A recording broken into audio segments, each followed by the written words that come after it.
বড়োলেণ্ড চৰকাৰৰ 4 বছৰৰ এক বৰ্ণিল যাত্ৰা ভেৰগাঁৱত বিশাল আয়োজনেৰে বৰ্ষপূৰ্তি অনুষ্ঠান উদযাপন। ভেৰগাঁৱৰ ৰাজহুৱা ষ্টেডিয়ামত জাক-জমকতাৰে আয়োজন কৰে বিটিআৰৰ 4ৰ্থ বৰ্ষপূৰ্তি অনুষ্ঠান। বিটিআৰৰ বিজেপি UPPL মিত্ৰজোঁট চৰকাৰৰ 4ৰ্থ বৰ্ষপূৰ্তি উদযাপন।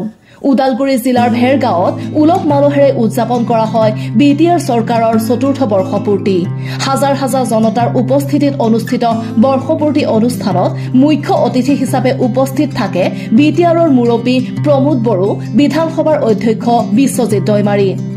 হাজাৰ হাজাৰ দলীয় নেতাকৰ্মী আৰু ৰাইজক সম্বোধি দিয়া ভাষণত বিটিআৰ প্ৰধান প্ৰমোদ বড়োই 4টা বছৰত বিটিআৰৰ পৰা হত্যা, হিংসা, অশান্তিৰে জৰ্জৰিত পৰিৱেশ নাইকিয়া কৰি এখন সুস্থ বিটিআৰ গঢ়িবলৈ সক্ষম হোৱা বুলি দাবী কৰে। আজিৰ সভাতে তেওঁ বিটিআৰৰ ক্ৰীড়া ক্ষেত্ৰৰ উন্নয়নৰ বাবে 40টা সমষ্টিত 40খন অত্যাধুনিক ষ্টেডিয়াম নিৰ্মাণ কৰিব বুলিও ঘোষণা কৰে। আজিৰ বৰ্ষপূৰ্তি অনুষ্ঠানত বিটিআৰৰ EM, MCLA, বিধায়ক আৰু সাংসদসকলো উপস্থিত থাকে। চৰকাৰ যি মিত্ৰজোঁটৰ চৰকাৰ UPPL আৰু বিজেপিৰ 4টা বছৰ সম্পূৰ্ণ হৈছে। 2020 চনৰ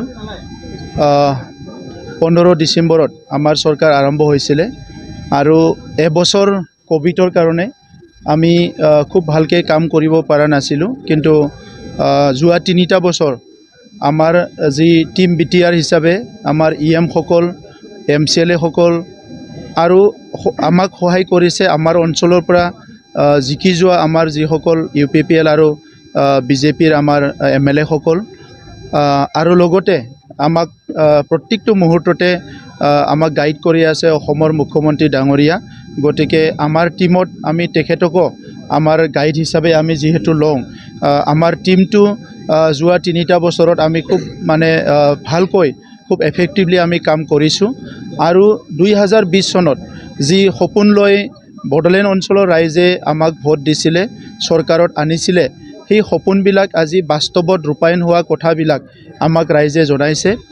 আৰু সেই সময়ত যিখিনি অনিশ্চয়তা আছিলে আজি সেইটো নিশ্চয়তালৈ আহিছে। সেই সময়ত যিটো ইনচিকিউৰিটি আছিলে, মানুহৰ নিৰাপত্তাহীনতা আছিলে, এইটো আজি নিৰাপত্তা চবে পাবলৈ সক্ষম হৈছে। সেই সময়ৰ যিটো অশান্তি আৰু হিংসাৰ এটা পৰিৱেশ আছিলে, সেইটো আজি সম্পূৰ্ণভাৱে শান্তিলৈ ৰূপান্তৰ হ'ল। সেই সময়ত মানুহে সপোন দেখা সকলো এৰি দিছিলে, কিন্তু আজি মানুহৰ পুনৰ হপছ এণ্ড এছপিৰেশ্যন মানুহৰ মাজলৈ আহিছে। আৰু সেই সময়ৰ যিটো শিক্ষা, সামাজিক, অৰ্থনৈতিক, আমাৰ মাজত যিটো ইণ্টিগ্ৰিটি, যিটো ভাতৃত্ববোধ এইবিলাক বিনষ্ট হৈছিলে, আজি লাহে লাহেকৈ সেইটো সম্পূৰ্ণ হোৱা চবে দেখিবলৈ পাইছোঁ। চ' সেইকাৰণে যিটো ট্ৰেন্সফৰ্মেশ্যনৰ এটা উদ্দেশ্য লৈ পেলাই আমি কাম কৰিছিলে, আজি বড়োলেণ্ডত যদিও এইটো এখন কাউন্সিল চৰকাৰ, এই ট্ৰেন্সফৰ্মেশ্যনটো আনাত আমি সক্ষম হৈছোঁ। আৰু এই বিশেষ দিনত আমি ভাৰতৰ প্ৰধানমন্ত্ৰী নৰেন্দ্ৰ মোদী ডাঙৰীয়াক ধন্যবাদ দিব লাগিব।